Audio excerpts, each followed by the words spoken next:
Thank you for joining me. Thank you for having me. Can you pronounce your last name for me? Just Cipollone. Cipollone? So Francesco Cipollone. Amazing. Yeah. Okay. Yeah. So, Francesco, tell me a little bit about yourself and what got you into who you are now. Great question to start. So I am a full-time artist, painter, and draftsman, which is the technical term for somebody who draws. Okay. So they're both quite interchangeable for me, although most of my time is spent painting. Drawing is an extremely important part of that all. So that's what I do full-time. It's been my full-time pursuit for the last 5 years. It's been something I've always sort of done through my life since I was a child, and always my biggest passion. But the release from a previous life and older chapters of life happened about 5 years ago, more or less, okay, where I said this is what I want to dedicate my life to. Which is where, when you mentioned wanting to interview me around wellness, that was the immediate thing that came to me with the definition of wellness for me. Yes. You know, if you want to get to that. Of course. Because I think typically a lot of people will talk about wellness as a physical body thing, as a meditation and what you eat and this and that, which I think is there are different ways, different manifestations of the same thing. It's one way, how we approach our eating habits and sleeping habits and and so on. But for me, I think the broader definition of wellness is, are you living a day that is aligned with the things that you care about? So are you fully aware and honest about yourself with what your priorities are in life? Right. And are you living a life that is centered and balanced around those key priorities? That for me is the definition of wellness. Amazing. So for an artist, for most artists I would think, is your day centered around, immersed in, and does it allow for creation depending on whatever mediums you use? And are you finding yourself in a routine and in disciplines that create a lot of tension, where you're not allowed to do this thing that you want to prioritize? Right. And that for me is probably the biggest, it's alignment, I guess is a bigger word, but is your routine and your disciplines and how you live your life aligned with the most important priorities, right? And for a painter, it's, do I get to spend most of my day painting and or engaging in activities and discussions that support that process? Right. Or am I spending most of my day doing stuff that just takes away from it in bad ways, that I'm finding that I'm rushing from one thing to the other unconsciously, in a way that there's just a lot of resistance and a lot of pull away from that main or those main things? Sure. What do you feel, well, two parts. What do you feel are some of the biggest drivers, like inspirations, muses for your art? And what are some of the biggest distractions, now that we're centered in on that? Yeah. Sure. Well, my art, which could be a whole other interview, but most of my art is this pursuit of, this isn't my word, but somebody mentioned it after I explained it to them, is getting closer, or this feeling of oneness with the things I see around me. And so most of us will enjoy the trees we see and the seascapes and sunsets and movement, how people move their bodies in a Pilates class or surfing. And it's this thing that's separate from us that we look at. Now, for me, I'm so hungry to do more with what I see and I experience that I try to absorb the essence of that thing or those things or those people or that movement. And in order to observe it, I use the tool of painting and drawing, which allows me to synthesize the elements I find most interesting around me and actually study them and distill everything, so a tree doesn't become a tree anymore for me. It becomes this green organic sculpture. So that for me is the essence of what makes a tree this beautiful, interesting thing.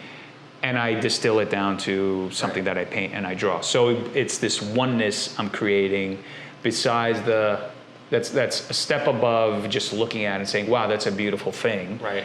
For me, it's like, yeah, it's a beautiful thing, but how do I get closer to it? Oh, you immerse yourself in it by creating it. Yeah. So essentially anything that allows me to either in quiet or in a very stimulating, active, conscious way, take in information, data, inspiration, right? However you want to talk about it. Inspiration is data, Sure, or data is inspiration, whatever. And whatever puts me in environments where I get to take that in and say, hey, we're doing this interview, but right now I'm looking at those leaves and their shape is really fascinating to me.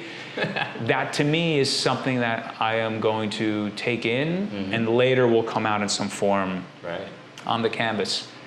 So if my day has a lot of that, great.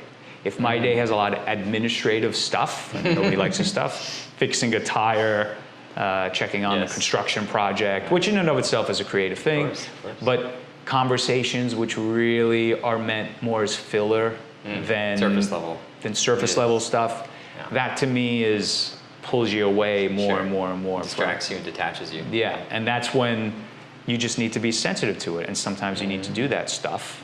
But to be sensitive to it and at least observe it so it doesn't get out of hand and you don't have 2 weeks go by where you're doing a lot of that, that's when the wellness thing gets out of whack.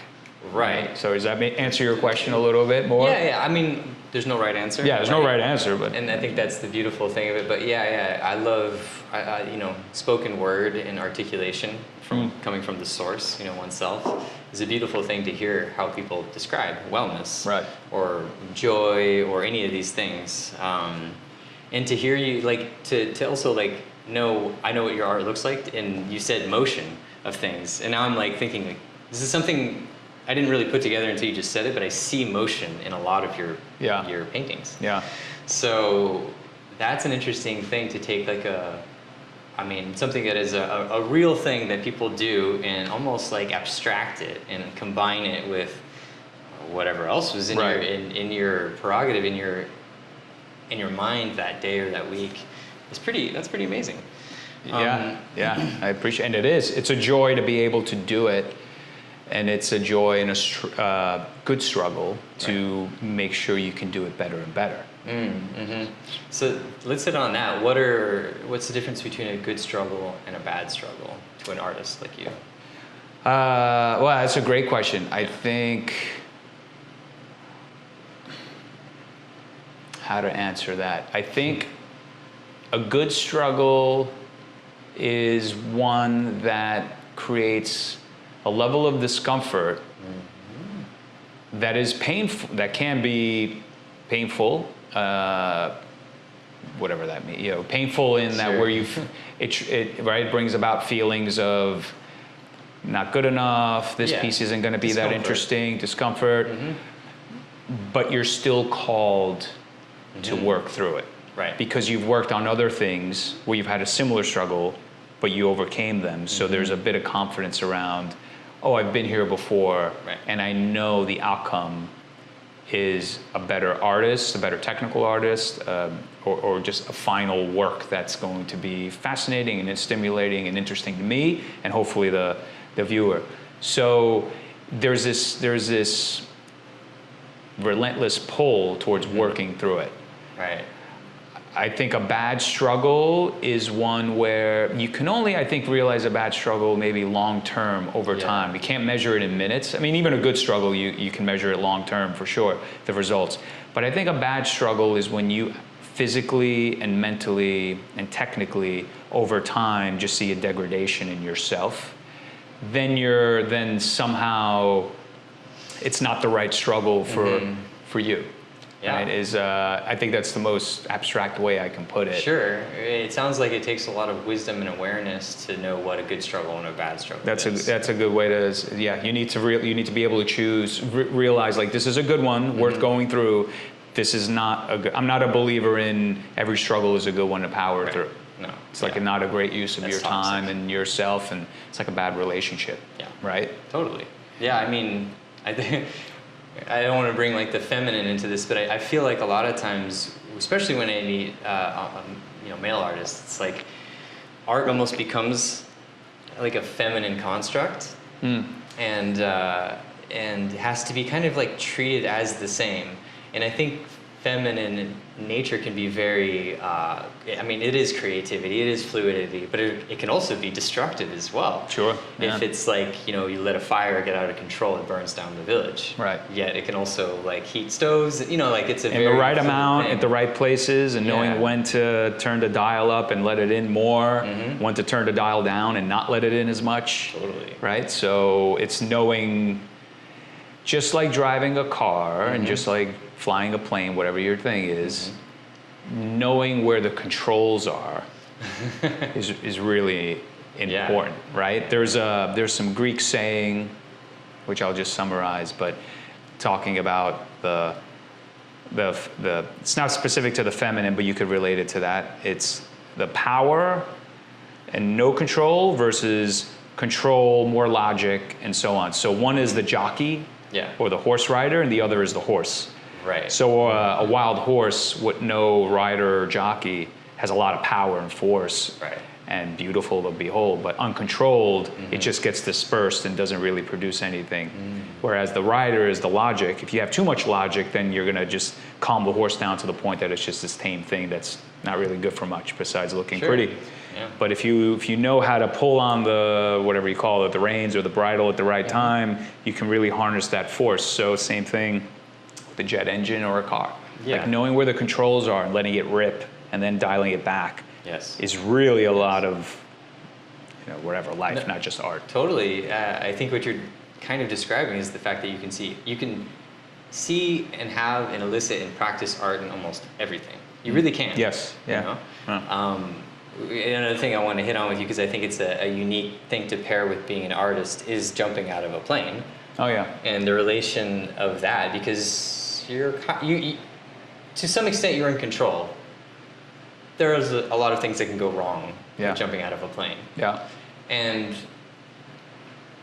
I don't know. I want to hear that from you, like what the drive from that is, and if there's any correlation to what you bring into art, like that creation. I don't know, like death and creation, and all these things are very. Oh yeah, there's a lot of you know, it's funny you forget about things, but yeah, I was a professional skydiver for about 15 years. I still skydive, just not professionally, and most people don't know about the sport for what it really is, which is body flight and aerodynamics. And I know a lot of surfers will probably, and I'm a surfer myself, but surfing doesn't even come close to the freedom of skydiving, because there's no need to wait for the wave to ride it, and you're not limited to being in just two-dimensional plane, because you're almost minus doing a surfing air, I guess, but ultimately you're still kind of glued to the water, and where the wave takes you, you're bound to it. Whereas with flying, once you become proficient at it, is a true three-dimensional experience at speeds which would spook most people. And even 200 miles an hour, 220 miles an hour. Terminal velocity has a thing. Is like it has a which is different for different body shapes. Sure. So the point is, where skydiving is much more beyond jumping out of a plane. It's actually flying your body aerodynamically for about a minute, which feels like 10 minutes because it forces you to slow your mind down, just the way if you were on a wave. You're so present that everything time really stretches itself out, right? And in the span of a few minutes, we've really just been sitting here, but in the span of a minute in the sky, you've done so many different maneuvers that it just feels like you've lived a whole life, you know? So from when you jump out of the plane to when you open your parachute is basically this playground that's limitless in every direction. Sure. And you can manipulate speeds by manipulating your body. You can manipulate your body orientation, and you can do it in complete and utter control, complete control. And me and Orion could be flying shoulder to shoulder and zipping around each other like birds, and there's nothing like it, right? And you practice it in order to become more proficient at it. And it's movement. It's a moving, people call it a moving meditation. Some people call it a moving meditation because you're so in the moment, but it's movement. Yeah. And movement, it's a big thing for me. And limitless movement. Oh yeah. Which is what I try to get out of my paintings. So my paintings have nothing to do with skydiving, Right. but they come from the same place, which is how do you take things that we see and experience, look at them through the lens of movement, which is just my own personal thing that I love, and not follow the rules. So the rules in painting, or a representational artist would paint a tree exactly the way a tree is. So you're limited. You can do a lot of different brush strokes, but you're limited. I gotta make this look like a tree. Yeah. But to say, I just love the shape of the tree, and I love that movement, and I like the color, how do I bring those two together to break through those limits of making it look exactly like a tree, Yeah. but still make it something tangible? And that's what flying was always for me. It's sort of how do you, if you were sculpting through the sky and painting through the sky, how would you want to move in a way that's really shows you how limitless it is? Sure. And then the funny thing about skydiving is you become so conditioned to it. You realize you're playing with death. Yeah. Although it's very calculated. Sure. Yes. I have over 6,000 jumps. 6,000. Wow. But you're pulling the parachute at the end of this experience.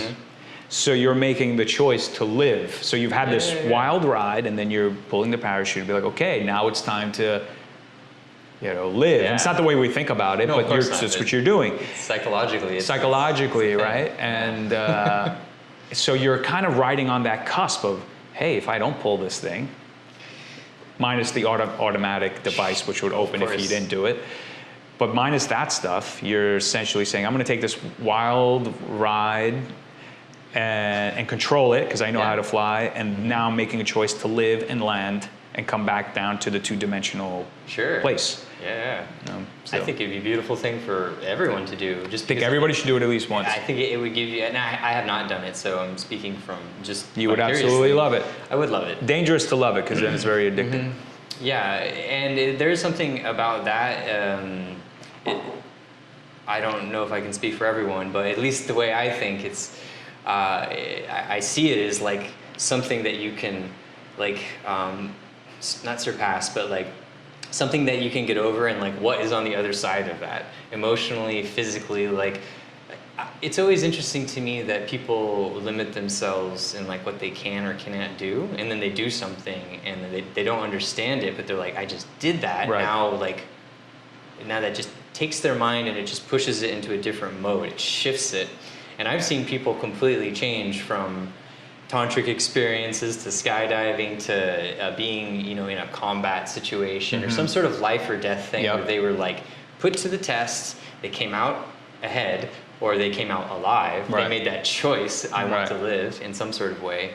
Either if it doesn't matter if it was controlled or not, but like you said, there's something in that. There's something, yes. Yeah. And it can change you, and I think it makes you grow, because then you gain confidence in yourself, and you gain a larger capacity to create and to live life, and to not be afraid to talk to people and to be rude, or to even just to push the limit a little bit. Yes. So I guess that's kind of like what That's I see it. very, very, very well said. Yeah. Very well said. Well, I mean, I'm kind of like reading what. Yeah, what it's you're very saying. well said.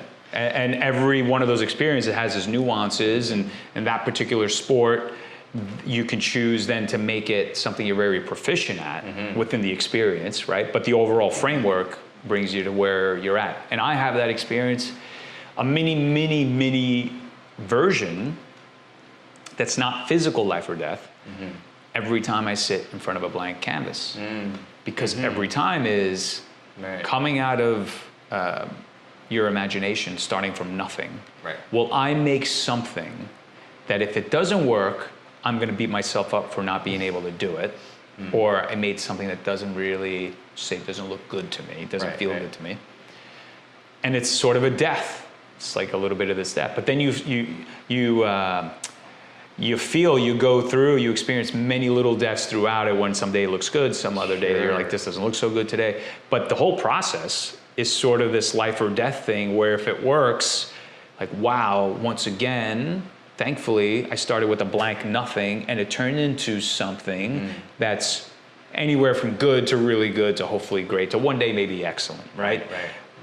And if it doesn't, then I'm gonna feel like shit. And I'm gonna feel like, wow, this was sort of a little death because I wasn't able to pull off a good design or a good idea. Sure. Yeah. So there's like every day or every week, there's a mini sort of life death. Am I gonna make it through this? And then you make it through. You almost make it through because at a minimum you made something that looked okay, right? And it's like, okay, if 3 out of those 10 things looks okay, and 3 out of those other things looks good, and then 2 out of those things look really good, and 2 other things I don't really know. And you're like, wow, okay, I've survived it. And and like you said, more limits get removed. Right.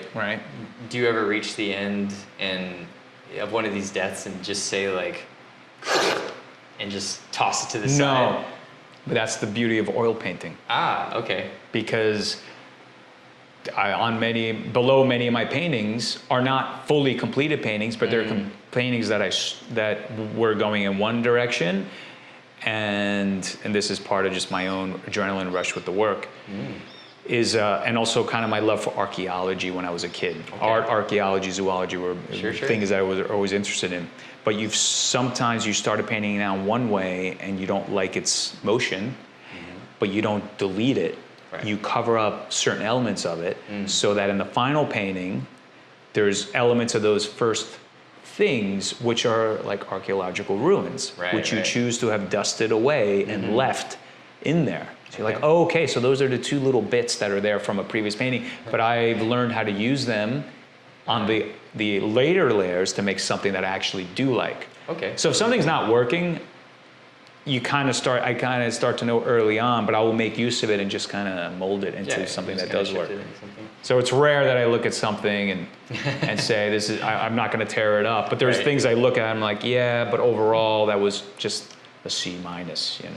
Sure. Yeah. Okay. And is that like part of why you chose oil as a medium? I chose oil because it yes, that's maybe partly, but it's just because the richness and depth and luminescence of the colors and the process, which takes weeks and weeks and months, allows for more of my sort of molding techniques to come in to play. You can give it more time. You can give it more time, and I'm going to relate this to flying, or even playing tennis or surf, whatever it is. It's the ability to get something thrown your way and then adapt to it and make it into something, right? So I'm a big believer in, if something gets thrown your way, to not resist all the time unless it's really bad shit. You're like, oh, this means it's trash. Sure. So be like, oh, this got thrown my way. How do I adapt to this? So how do I physically move around on this wave, or how do I move around the sky if you came flying towards me and I had to kind of figure out a maneuver around you? I could see it as a bad thing, or I could see it as an impetus for this beautiful movement around you. So oil painting allows for that, where you put something down that surprised you, and I can now adapt to it and move around it with something that's actually cooler and more satisfying. So that idea of maneuverability and flexibility and adaptability, adaptation, is big in everything for me in life. You'll do well in Nosara. I mean, I think that's when I tell people when they move down here, I'm like, well, it is paradise, you know, but you just have to be willing to be flexible and adapt to the surroundings, because the jungle can be very jungly. It can be very cruel and unforgiving and tenacious and voracious, but it could, you know, as you know, it has infinite amounts of inspiration that you can derive from it, and it really, especially in Nosara, this is like a very strange place in the world, and I think that this place in particular has a strong ability to catalyze the artistic mind. It's a good word. Challenge you, and I think this is one of the best gifts to any kind of art, is to be challenged in that space. Absolutely. And this place does that well. Absolutely. And the fewer layers you put up between you and it, the more you experience that, which is where the special sauce is, right? Because it's the more barriers you put between yourself and the experience, which is the whole conversation about whatever, building and overbuilding and the amenities, which all equates to building more boundaries between you and the experience of the place. True. Right? Yes. Then you're not adapting anymore, right?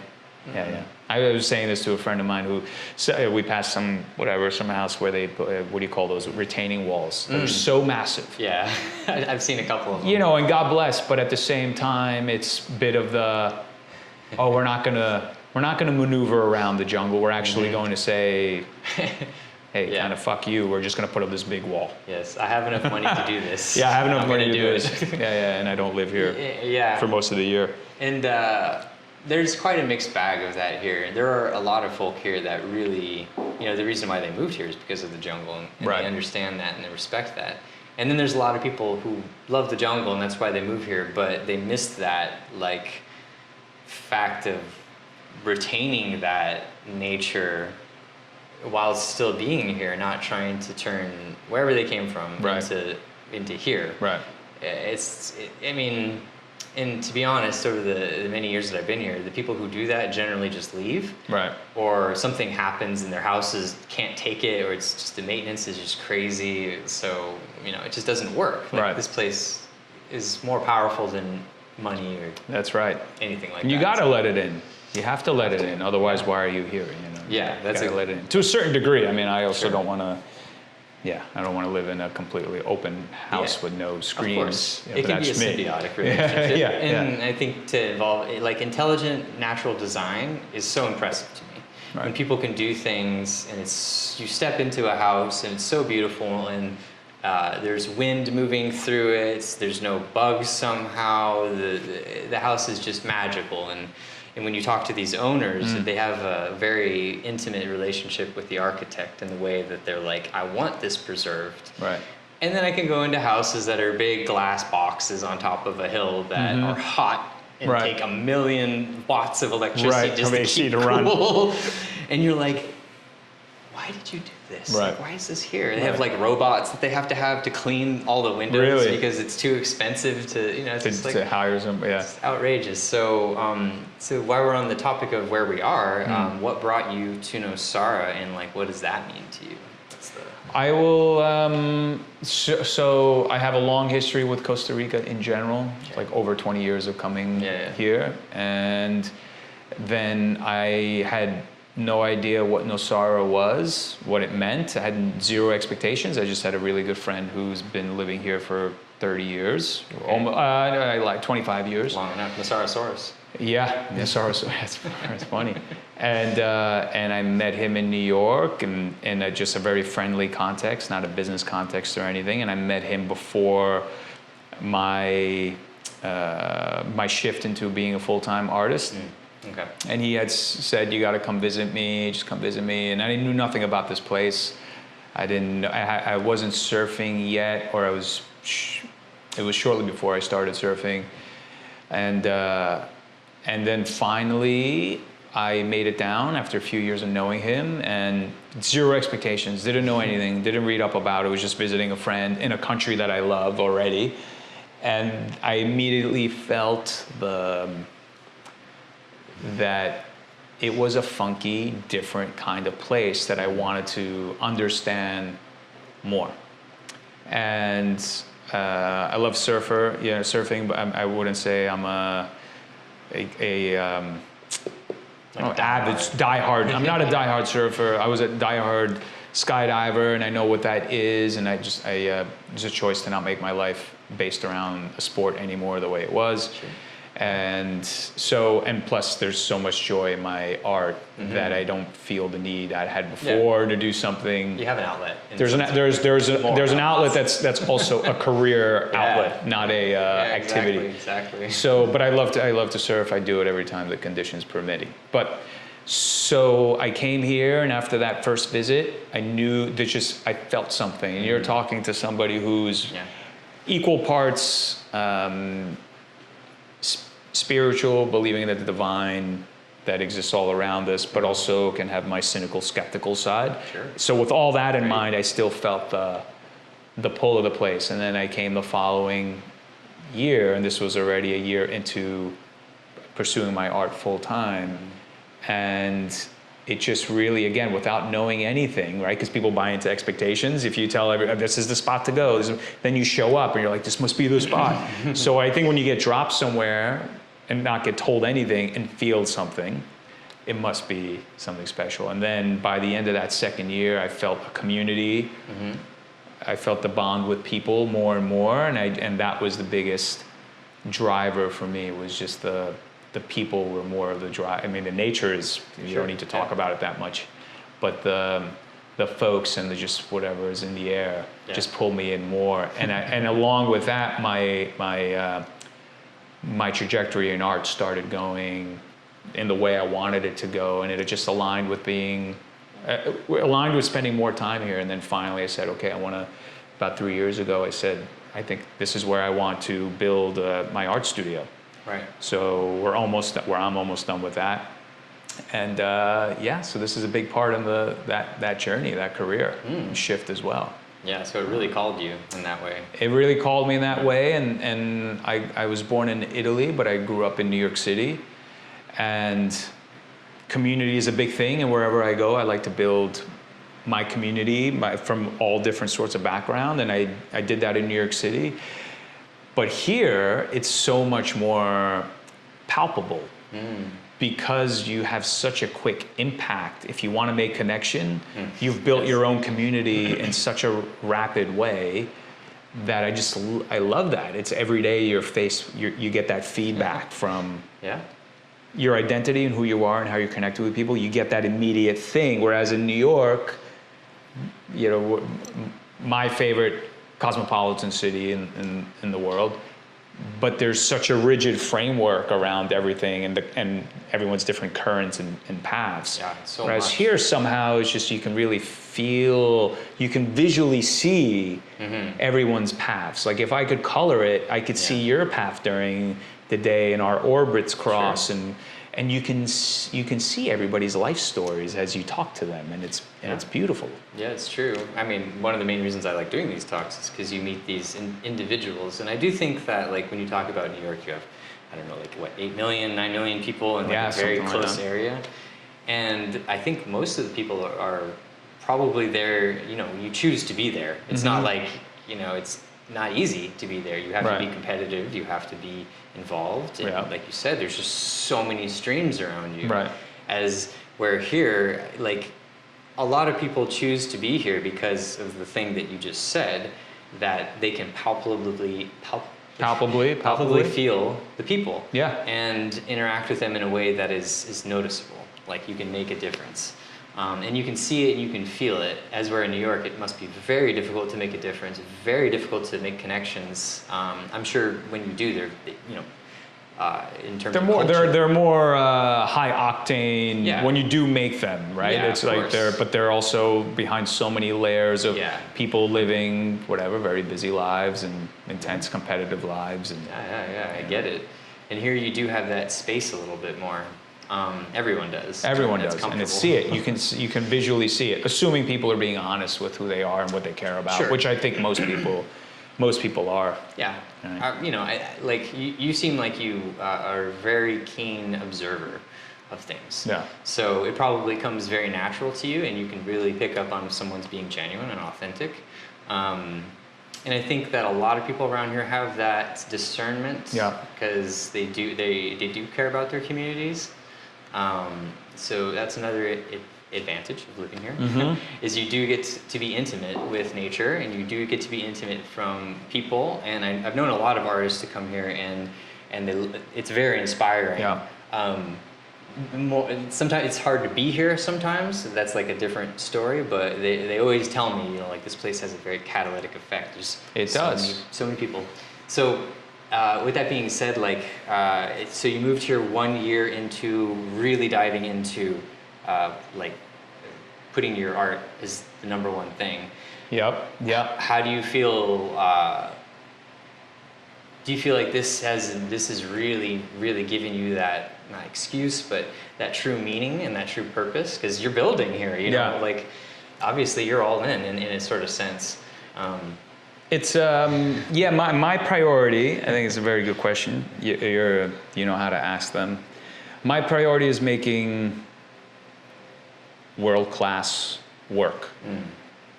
So besides living well, that's probably my tangible thing, right? Besides connecting with people. So where I do it is is not as important as whatever makes me do the best work that I can do.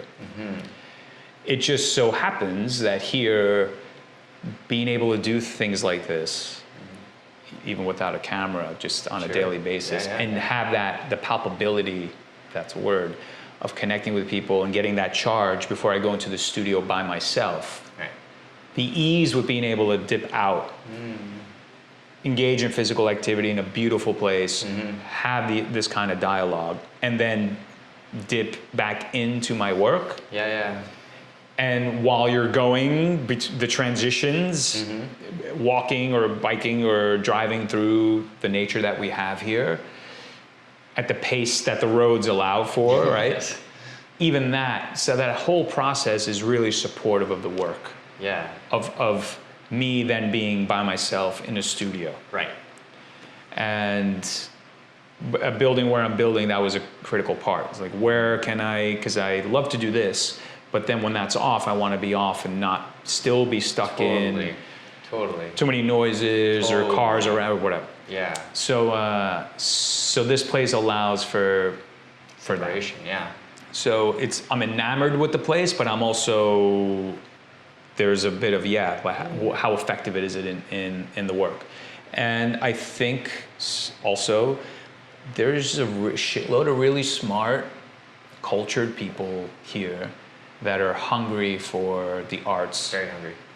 Hungry for a certain type of art or a level of art that they didn't even know would be down here. Right. And I'm a niche guy, and I've always loved filling a niche or creating one that wasn't there before. I get a buzz out of that too. It's like creating something from a blank slate, blank canvas. And I feel there's quite a bit of that here too. Yeah. There's more art than what we thought. That's the way, if I can, and I won't be the judge of my own work, but like, we haven't seen work like that here. Right. I didn't know somebody was making that here. Yeah. And I that's a great thing. That also gives me a bit of a charge. 100%. And you said it again, and I keep remembering it, just the word charge.